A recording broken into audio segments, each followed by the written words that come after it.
Os organismos eles têm processos adaptativos aos estresses, às mudanças ambientais. E a gente chama de estresse dentro da biologia ou dentro da neurociência, a gente chama de estresse várias coisas que mudam o nosso comportamento ou que fazem com que a gente ajuste o nosso organismo àquela alteração, àquela variação do ambiente. Tá? Quando estresses agudos, eles acontecem e eles são geralmente, eu não diria que eles são favoráveis ao organismo, mas eles são importantes no processo da vida. Então, obviamente, você vai ter momentos de estresse, como até mesmo o esporte, ou quando você está apaixonado com alguém, ou você vai sair com alguém, você vai se preparar para sair à noite. Tudo isso são pequenas variações ambientais que mudam o nosso corpo. Fala que a gente não fica com um pouco de sudorese quando a gente vai pensar que a gente vai encontrar alguém que a gente está tão afim de ficar. Então esse processo, isso acontece. Então no caso do agudo, se você tem estresses leves, isso faz parte da vida, não tem problema. Problemas são quando você tem estresses agudos muito fortes, que a gente vai chamar isso de traumas, ou quando você tem estresses crônicos, que podem não ser tão fortes, mas eles incomodam e atrapalham, fazem toda uma adaptação, uma mudança de adaptação do corpo por muito tempo. O que acontece é que o corpo ele vai se adaptar. Mas ele pode se adaptar não de uma forma positiva, porque a gente sempre pensa em adaptação como uma forma positiva, mas pode sim também adaptar de uma forma negativa, uma forma em que ele fica todo alterado, já se preparando para um gasto energético muito grande. Dá um exemplo. Se uma pessoa é estressada por muito tempo e esse estresse faz com que você fique o tempo todo preparado para fugir ou para lutar ou para agir de forma muito ativa a uma mudança do ambiente, a um agente estressor, você vai ficar o tempo todo com um aumento de frequência cardíaca, vai dar problema cardíaco, problema no coração. Você vai ter o tempo todo um aumento de pressão. Isso vai fazer com que a pessoa tenha problemas de pressão alta. Isso vai fazer com que a pessoa sempre tenha alterações hormonais. Então a pessoa pode ter, por exemplo, diabetes. Então o estresse crônico, ele pode levar a essas alterações fortes, porque você está o tempo todo levando a adaptação a uma coisa ruim, aversiva, que vai fazer com que você sinta que você tenha perigo. Tá? Então isso é um grande problema.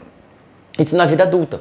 Então o estresse crônico, ele é um problema ao longo da vida adulta. Agora imagina durante a infância. Durante a infância nós temos vários processos, várias janelas do desenvolvimento, seja intrauterino, dentro da barriga da mãe, na gestação, ou até mesmo durante a infância. São várias janelas com fases específicas de desenvolvimento cerebral. Então tem fase no comecinho da gestação, mais ou menos por volta de 3 meses, assim, você tem uma proliferação gigante de neurônios para formar vários neurônios e formar o cérebro. Depois você tem uma outra fase, também durante a gestação, em que os neurônios migram para regiões específicas do cérebro. Imagina se você tem, durante a gravidez, e a mãe passa por processos crônicos de estresse. Esse estresse, como eu falei para vocês, ele libera cortisol. E nós temos receptores de cortisol nos neurônios. Então, se a mãe tem essa liberação de cortisol com estresse, e isso modifica a atividade desses neurônios durante um processo de desenvolvimento do cérebro, provavelmente, é o que a gente vem cada vez conhecendo mais, vai atrapalhar, vai modificar como esses neurônios vão se proliferar, como que esses neurônios vão migrar para regiões diferentes do cérebro, como é que eles vão se conectar.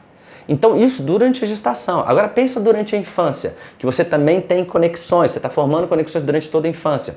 Nesse processo, de novo, se você tem um estresse na infância, tem liberação de cortisol, e esse cortisol vai ativar esses neurônios de formas diferentes e vai modificar também a proliferação. No caso da infância, a formação de conexões, a formação de engramas, de circuitos neurais, e isso pode atrapalhar bastante o desenvolvimento do cérebro dessa criança. Obviamente, nós temos variações, é uma das coisas que a gente quer mais estudar no nosso laboratório. Por quê? A gente quer entender, por exemplo, será que um estresse específico no desenvolvimento do cérebro vai fazer com que esse organismo ele se adapte e ele fique pronto para esse estresse na vida adulta? Ou será que ele fica mais reativo a esse estresse? Tipo, para sobreviver, eu vou ficar mais reativo e lá na frente, quando tiver um estresse, eu agora vou me preparar melhor para isso. Bom, de uma certa forma, faz sentido. Mas se você está num ambiente, numa sociedade em que horário, uma invenção, relógio, faz com que a pessoa reaja como se fosse um estresse grande, Imagina se essa criança que passou no estresse, na hora que tiver um estresse de um horário, isso vai reagir como se tivesse um leão, tigre, ou um tigre dente de sabre correndo atrás dela. Isso vai ser péssimo para a pessoa.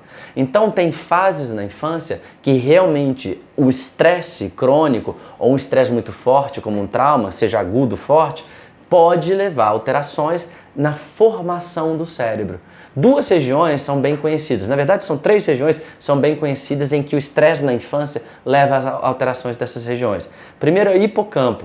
Todo mundo pensa em hipocampo como se fosse memória, né? Eu sei disso. Mas não, o hipocampo ele também participa, não só da memória, mas também no controle de atividade de algumas regiões que são envolvidas com ansiedade. Então imagina você atrapalhar a formação de uma região do cérebro que está envolvida com modulação da ansiedade, modulação do eixo que a gente chama de eixo HPA. Vai ser um problema depois na vida adulta, não é verdade? Outra região que é famosa é a região de amígdala. Não é essa aqui não, viu gente? Essa amígdala aqui de baixo, ela não está envolvida com o cérebro. É uma regiãozinha bem lá no meio do cérebro que a gente chama de amígdala. Essa região da amígdala também sofre alterações e inclusive alterações que eleva a hiperatividade dessa região, e essa região está envolvida com ansiedade. A amígdala é alvo de ansiolíticos, daqueles remédios que diminuem a ansiedade.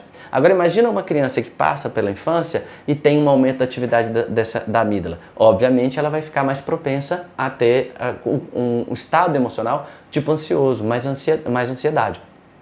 E por último, a região do córtex pré-frontal. A região do córtex pré-frontal está envolvida com um monte de modulações. Provavelmente vocês já escutaram várias coisas.